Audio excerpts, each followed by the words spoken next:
আসসালামু আলাইকুম everyone, welcome to my YouTube channel. আজকে আমি আপনাদের সাথে খুবই সহজ পদ্ধতিতে সরিষা ইলিশ রান্না করে দেখাবো। সরিষা ইলিশ রান্না করার জন্য আমার প্রথমেই লাগবে ইলিশ মাছ, তাই 2টা ইলিশ মাছের পেটের মাছগুলো নিয়ে নিয়েছি। তারপর আমরা এখানে সরিষা নিয়ে নেব। তো আমি এখানে সরিষাটা ভিজিয়ে রাখবো প্রায় 20 মিনিট।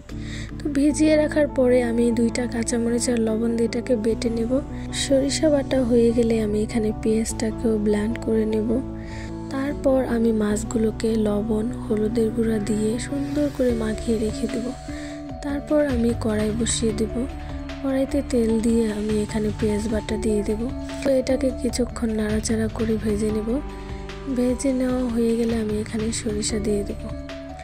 সরিষা বাটা দেওয়ার পরে ভালোভাবে নেড়ে চেড়ে নিচ্ছি। তো নেড়ে চেড়ে এটাকে যখন একটু লেগে আসবে তখন আমি পানি দিয়ে দেব। পরিমাণ মতন পানি দিয়ে আমি মশলাগুলো অ্যাড করতে থাকবো। হলুদের গুঁড়া, মরিচের গুঁড়া, ধনিয়া গুঁড়া, লবণ, একে একে সব মশলাই অ্যাড করব। আর হ্যাঁ, আমি কিন্তু এখানে পেঁয়াজের সাথে রসুনও ব্লেন্ড করেছি, সেটা হয়তো দেখা যায়নি। তারপরে আমি ভালো করে এই মশলাটাকে কষিয়ে নেব। কিছুক্ষণ নেড়ে চেড়ে মশলাটা কষিয়ে আমি উপর দিয়ে একে একে সবগুলো মাছ দিয়ে দেব। মাছগুলো দেওয়া হয়ে গেলে এখানে আমি ঢাকনা দিয়ে এই মাছগুলোকে কষাবো। তার জন্য আমার একটু পানি দিয়ে নিতে হবে। তো আমি দেখতেই পাচ্ছেন কিভাবে মাছগুলো প্রথমে সরিষার সঙ্গে মিশিয়ে নিচ্ছি।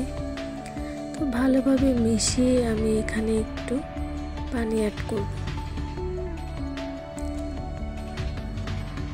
দেখতেই পাচ্ছেন আমি এখানে পানি দিয়ে দিয়েছি। পানি দেওয়া হয়ে গেলে এটাকে ঢেকে আমি কিছুক্ষণ কষিয়ে নেব। তার সাথে আমি কাঁচামরিচ দিয়েছি, এটা ফ্লেভারের জন্য দিয়েছি। তারপর কিছুক্ষণ পর ঢাকনা খুলে 1-2টা নাড়া দিব। এই সময়টাতে খুবই আস্তে আস্তে নাড়া দিতে হবে। হয়তো ভিডিওতে দেখা যাচ্ছে খুবই জোরে জোরে দিচ্ছি, কিন্তু না, এখানে আমি খুবই আস্তে আস্তে নাড়তেছিলাম যেন মাছগুলো ভেঙে না যায়। তারপরে আমি আমার পরিমাণ মতো ঝোল দিয়ে দিচ্ছি। আপনারা আপনাদের পরিমাণ মতো ঝোল দিয়ে দিবেন। তরকারিটা যখন বলক এসে পড়েছে তখন আমি এতে ধনিয়া পাতা দিয়ে দেব। ধনিয়া পাতা দেওয়া হয়ে গেলে আমি লবণ টেস্ট করব।